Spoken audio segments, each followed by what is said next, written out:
It's not necessarily news that Zelensky and the World Economic Forum are affiliated. Here's an example from the World Economic Forum's own YouTube channel of I'm Davos still not convinced that 2020. they have anything in common. Yes, he gave a special address in 2020, and then again, he did another special address here. This one, if you scroll down, Michael, I mean, it's interesting, a guy who has, obviously a lot 7 months in ago. life, country being invaded, got Mm-hmm. to raise funds for the war effort, blah blah blah, and he goes to the WEF for money. Look at that dislike ratio; that's pretty big. I mean, just the dislikes and likes there. There aren't very many, are they? I mean, you've got to wonder, well, this isn't getting the massive reach that someone like Zelensky wants to get the funds for Ukraine for weapons and Yeah.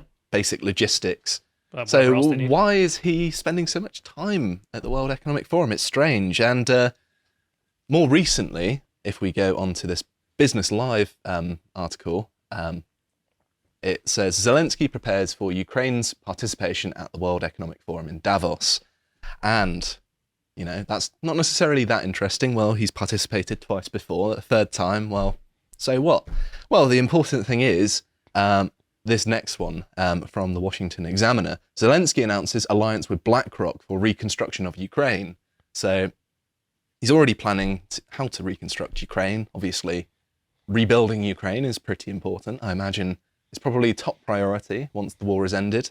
And I'm going to read a little bit from this because you might say, well, what's the significance of this? Surely rebuilding Ukraine's good at any cost, right? Because they've basically flattened the country. I want a return on investment, frankly, but okay. I ain't running a charity. But yes, I'm going to read from this article and hopefully it will reveal some of why I think this is bad, but if not, don't worry, I'm going to explain it in detail. Zelensky and BlackRock CEO Larry Fink met virtually on Wednesday, the president's website revealed, and discussed plans for the financial behemoth to play a prominent role in the post-war reconstruction of Ukraine, which has been subject to massive Russian depredation for most of this year. Plans for BlackRock leaders to visit Ukraine in the new year were finalised at the meeting. Zelensky also announced that Ukraine would participate in next year's World Economic Forum summit in Switzerland from January the 16th to the 20th, but didn't specify if he would be attending in person or virtually. And I'm quoting directly here. I've spoken with the head of the world's largest investment fund, BlackRock, and have been assured yet again that business from the developed world are ready to invest in our recovery, the Ukrainian media quoted Zelensky as saying in a video address, Interfax reported. Company specialists are already helping Ukraine structure the recovery fund. So, yes, he's made a deal with what I would call the devil. That is BlackRock. And why are BlackRock bad? Well, I think one of the best ways to look at why BlackRock are bad is the fact that they are spreading these ESGs that have been devised by Klaus Schwab of the World Economic Forum, which Connor did a very long deep think article. I think the audio track for the silver members on the website is over half an hour long. So it's very detailed and it's a very good article, very well written. So it's definitely worth checking out. But to summarize roughly why this is all bad, BlackRock will use investment as a carrot to encourage good behavior. And what is good behavior? Because, of course, they're not really going to get much of a return on investment, are they?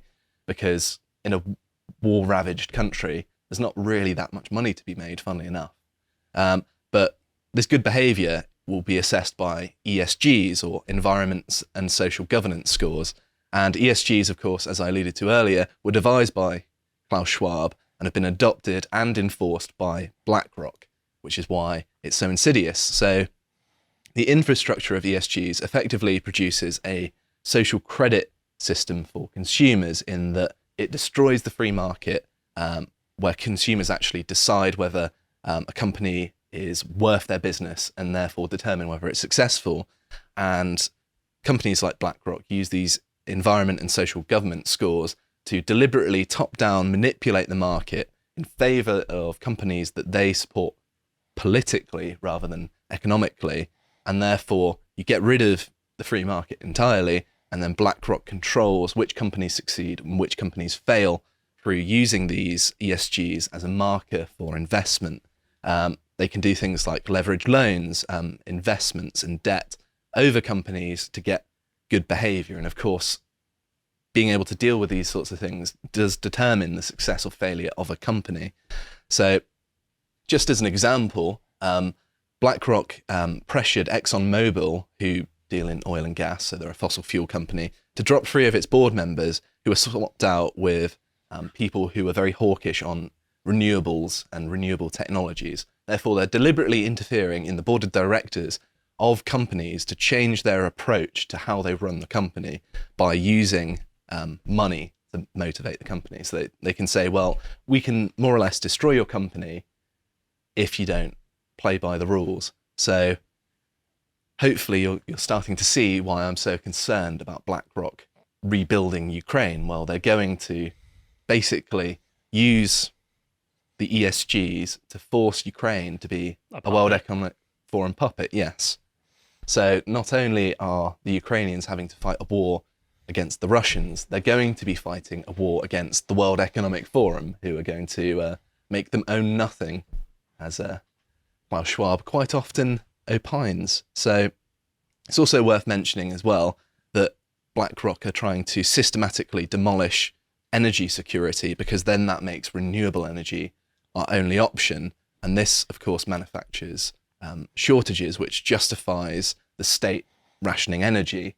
And of course, we see another one of the World Economic Forum's agendas being put in place here, in that they're reducing consumption of ordinary people artificially. It doesn't necessarily have to be this way, and we have enough fuel to go around, but they don't want us using the resources because we are the filthy plebs and we are not the elites who get to have all the resources. But yes, this sort of thing is the prerequisite for a social credit system in which a government can completely control consumer behaviour by providing strong incentives, like there's a case of a city in China where they said you can't even borrow an umbrella from a hotel if your social credit score is not high enough. Even if it's pouring with rain, you can't use a bicycle. I don't even trust you with an umbrella. Give it back. So you can pay for the hotel, but that umbrella, no, Right. You're not allowed it. So it's very totalitarian, I think is the right word for it.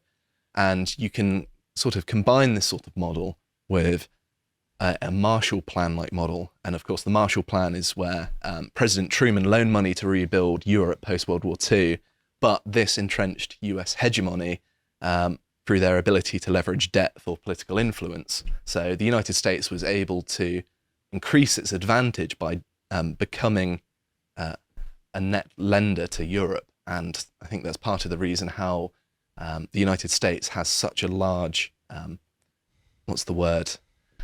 so much more ahead when compared with Europe. So it's also worth mentioning as well, I talk about this in greater detail in episode 94 of Contemplations, how America became the most powerful country, and we talk about that in great detail for a good hour and 24 minutes, so certainly suggest checking that out. But this is what is on the cards for Ukraine, and it is rather depressing. I feel very sorry for the Ukrainian people because, of course... Well, when's it ever explained to them, like, yeah, okay, joining the West is something you might want if you live in Lviv or something, but do you know what that means? Exactly. Like, there's a few cards that people don't want to show you. Mm-hmm.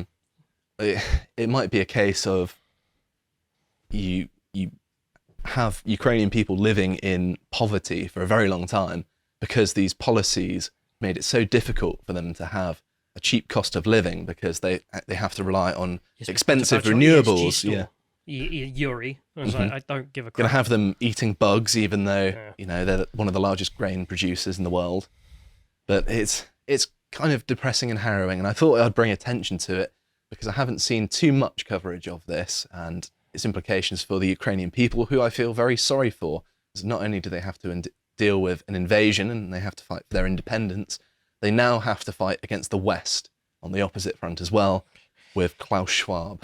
If you appreciated that segment from the podcast of the Lotus Eaters, you can go to lotuseaters.com to get access to all the premium content we have on the site, such as the Contemplation series that Josh does, this one on Christmas traditions. And if you'd like to find out what else we're putting out, you can follow us on Getter at lotuseaters_com on Getter. Thank you and goodbye.